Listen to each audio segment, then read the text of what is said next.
There's no better time than now. I feel kind of gross, but I actually know how to get back on. It's okay for you to rest a little bit to get through that phase.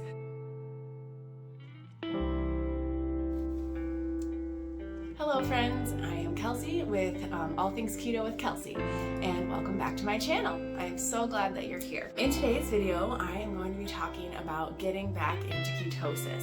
So, I don't know if you have never tried keto before, or if you're trying to get back to keto after having a little treat over the weekend, but the steps are essentially the same. Always a process getting back into ketosis. Personally, I like to go cold turkey, so I have been keto for the last 4 years, and I have fallen off more times than I can count. I'm human. It's very easy to just kind of slip up a little bit, but it doesn't mean that you just give up all the way. There's no better time than now to start over on keto and get back to it, because if you have been keto for any amount of time, you know that you probably feel a lot better doing keto than the standard American diet. This is a perfect time for me to film this video because I actually had my son's birthday party yesterday, and I indulged in a few treats that I don't usually allow myself to have. But that's okay, because I feel kind of gross, but I actually know how to get back on, and I know how to put what I did yesterday aside, and I'm just going to jump back on today. So today I started my day back on with a good fatty coffee. I've been drinking lots of water, and I am saying no to the treats that are around me right now. I would say if it's your first time doing keto, doing it gradually is totally fine, and you can definitely do that and do it well. Start by eliminating anything sweetened with sugar, get rid of it. I would say any of the obvious carbs like bread and potatoes and pasta, get rid of it. Every day, maybe over the course of a week, like you're just kind of being like, okay, I'm gonna focus on getting rid of sugars, and then I'm not gonna do bread or toast today. I'm also not gonna add a side of potatoes or a side of pasta or rice. I'm gonna just kind of slowly eliminate the carbs. And even if you've done keto before, doing it gradual is great, that's fine. But for me, someone who's been doing it for 4 years, I do the cold turkey. So I'm gonna kind of share what that looks like for me. So in my experience, I will cut back to 20 total carbs a day. And then I'm gonna increase my fat and not limit my protein. So if I'm hungry, I'm going to eat, and I'm gonna eat something that's rich in protein and high in fat. When you're making that switch from burning sugar or glucose and carbs to burning ketones and fat for fuel, but you're not quite switched over to the ketones yet, the hunger is real. Like, you're hungry, and honestly, I get hangry. I get very frustrated that like I don't feel good. I almost get a little bit depressed when I'm on sugar, so switching over to the ketones is really important, but it's actually kind of rough for me. Day one, it's about turning away from the non-keto foods. No matter how tempting they are, you're gonna say, no, I am done with these. I am focusing on being keto, and these do not serve me. I don't feel well when I eat these. I don't feel well now, but I'm gonna feel better when I've stopped eating these foods. If you need to, you're gonna clean out your cupboards. If you've slowly gathered some of the traditional carbs back into your cupboards, you're just gonna be like, you know what? We're done. We're throwing the chips out. You're gonna have a good fatty coffee. I usually will have some MCT oil, or I have some butter or coconut oil to add with some heavy cream into a good frothed cup of coffee. That's a great way for me to feel satisfied first thing in the morning when I'm hungry. My brain is kind of switching back to using this fat for fuel. This is when I miss the junk, the first day, because yesterday wasn't very far away, and you know, what's it gonna hurt if I just do one more day of carbs, right? But no, you're gonna fight against that mindset, and you're gonna say, no, I am making a change. This is better for me to be off the carbs than it is for me to be on them. But I'm gonna feel better, maybe even tomorrow, honestly.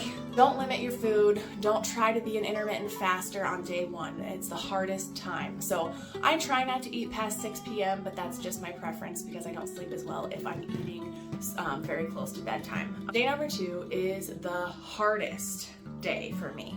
So I start getting a headache, my body starts like feeling kind of flu-like, and I get grumpy and I get emotional. Typically we'll drink twice as many electrolytes as I usually do. So I do the Redmond Relight electrolytes. I usually do 1 scoop of those, and then I do a serving of the mineral drops by Keto Chow. And I do that every day on keto. That's kind of how I've found that I stay feeling pretty good on keto. This day, I add an extra scoop of the electrolyte powder. So I'll have my electrolytes first thing in the morning, you know, across the morning hours. And then maybe mid-afternoon, I'm kind of feeling a little more grumpy, and I'm like, you know, I should just get another scoop of electrolytes, help me kind of get through this keto flu phase. Another thing I like to add to my second day of being back on keto is an Epsom salt bath. So usually I'm at home with the kids by myself and my husband's off at work, but you know, when he gets home and it's time for their bedtime routine, and I will either help him get them to bed or he'll sometimes put them to bed for me, which is really nice. Soaking in the Epsom salts just seems to really relax my muscles, and it helps get a little bit more magnesium into my body. And I feel so much better when I have a bath, and the cramps are a little bit less, and then I let myself go to bed early. Going to bed early when you're transitioning back into ketosis is nothing to be ashamed of.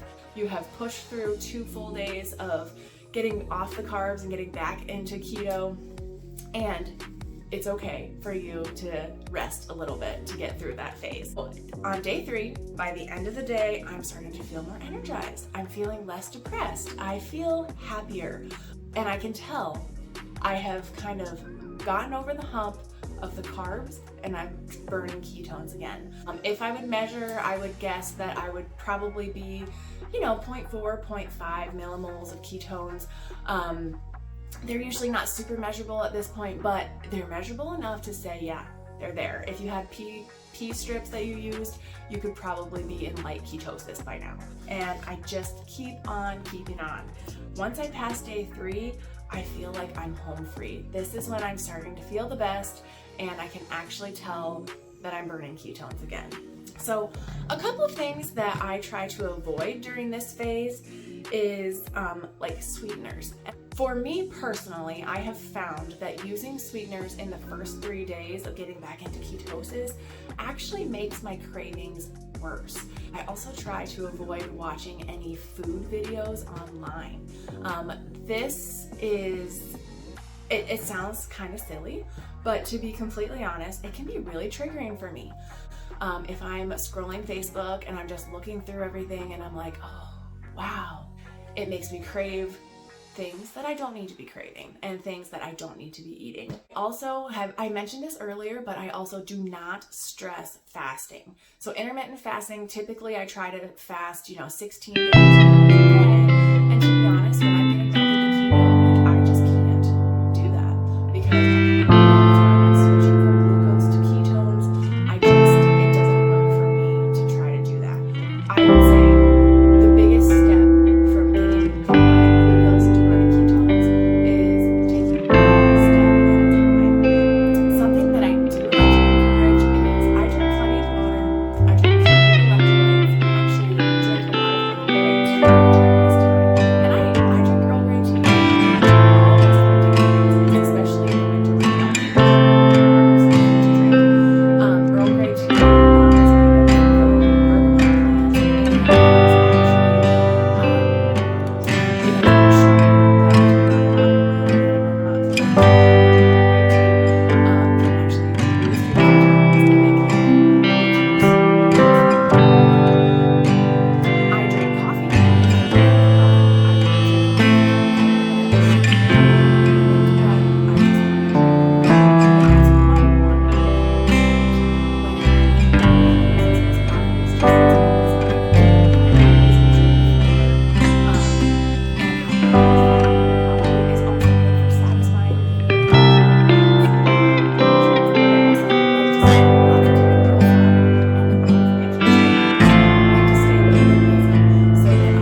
how you guys get through kind of over the hump to get back into ketosis if you might slip off a little bit. Let me know what you thought about this video today. I hope that wherever you are, you're having a wonderful day. And I will see you soon, friends.